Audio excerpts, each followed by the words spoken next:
Hamas achieves victory, then the world becomes a much more violent place because Iran will have validated its strategy of using proxies to attack Israel and through Israel attack the United States. I mean, Iran calls Israel the little Satan and the United States the great Satan. It has an intention to hurt the United States and its interests.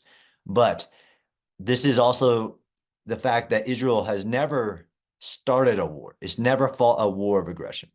It's fought only wars to defend itself. And how the mass media has discounted the fact that Hezbollah, based on which it doesn't do much anything without Iran's permission, Hezbollah attacked Israel on October 8th and has not stopped attacking Israel since. And there's 80,000 Israelis who haven't been in their homes for 6 months, living in hotels in central Israel because of the threat that Hezbollah is attacking on the border. And that is all part of Iran's ultimate plan. And I'm tired of thinking about what Iran will do and trying to deter Iran. It's time to take more than a deterrence perspective because that's shown and is showing in real time in Israel not to be working. And again, the war in the north could end today if Hezbollah would stop attacking Israel and back up to the agreed UN Security Council resolution to back up to the Litani River and stop attacking. But this is about Iran, and this is really the future of the Middle East and whether there's going to continue to be violence in the world, especially when you have actors like Iran whose intention is to cause this violence. This is Iran's strategy, and if something's not done directly to stop it, it will continue. More October 7th style attacks, more hostage taking, more rocket attacks, not just on Israel, but the US, to include their attacks through their proxies on US servicemen in Iraq and Syria. Clearly, what's been done up to this point is not working. I am not saying I'm for direct attacks on Iranian soil, but I'm saying that the strategy that's been used so far, by all reason, is not working. So something more has to be done to prevent Iran's strategy through the use of proxies, namely Hamas, Hezbollah, Houthis, and Shia-backed militias in Iraq and other places, has to be prevented and action taken to stop it, whether that's financially, economically, diplomatically. More can be done. And the first step could be done is stop giving Iran billions of dollars to support its strategy. I would hope that any next administration completely changes a long trend of appeasing Iran and its actions in the Middle East.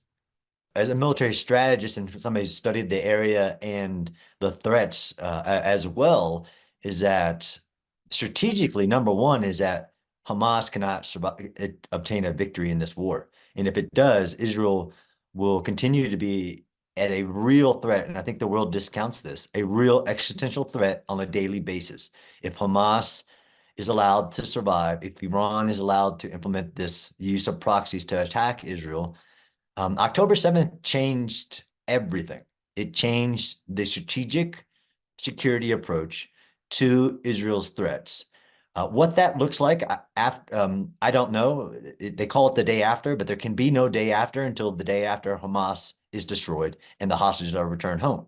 Then you do have to move forward with a different security approach to the threat of radical Islamic groups who have the sole purpose to destroy Israel. And that includes diplomatic relations with the Arab world. It includes a different situation in Gaza and other places but there has to be a viable partner in that approach.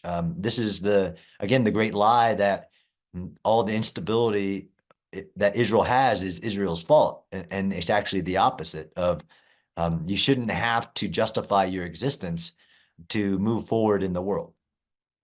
everything before October 7th was hopeful. The Israel relationship with Egypt, Jordan, the moving forward of a stronger relationship with Saudi Arabia. There was a lot of hope there. What also gives me hope is the United States, despite even some of the political statements, has stood with Israel in its time of need. That gave me a lot of hope as an American. Israel has had to stand alone many times in its short history. It has been attacked by 5 nations at one time, and it has had to stand alone. And when the U.S. administration early in this war said Israel has had to stand alone, it never will have to stand alone again. That gave me a lot of hope as an American that the America will stand with Israel to defend itself and its right to exist. Unfortunately, we're not only in a world that Churchill talked about where a lie can travel the world before the truth puts its pants on. We're also in a world where the entire world is looking for anything negative in this war to paint Israel as somehow intentional in any action, despite the overwhelming truth that that's not what is happening. But the world not only wants that lie to spread, it grasps at anything that even would look like Israel is causing harm when it's actually, and then fails to mention anything that the enemy in the environment does. This war could end tomorrow. Hamas would give the hostages back. It could end tomorrow if Hamas unilaterally surrendered and de-armed and gave up its grand strategy to destroy Israel and to kill all the Jewish people. But Israel has to fight the disinformation. It has to immediately, like it did in this case with the World Central Kitchen event, immediately look into whether it was them and whether and what happened, and then inform the world. It can't help the fact that, for some reason there were immense amounts of information immediately spread across the world, but it has to fight that in that narrative. It has to report immediately what it knows, unlike any other military ever has to in the past, because of the ubiquitous access to sensors. And this is why urban combat is the hardest form of combat any military could fight, is because there's no other environment on the planet where there are millions of cell phones that can immediately broadcast and distort the truth before the truth has woken up.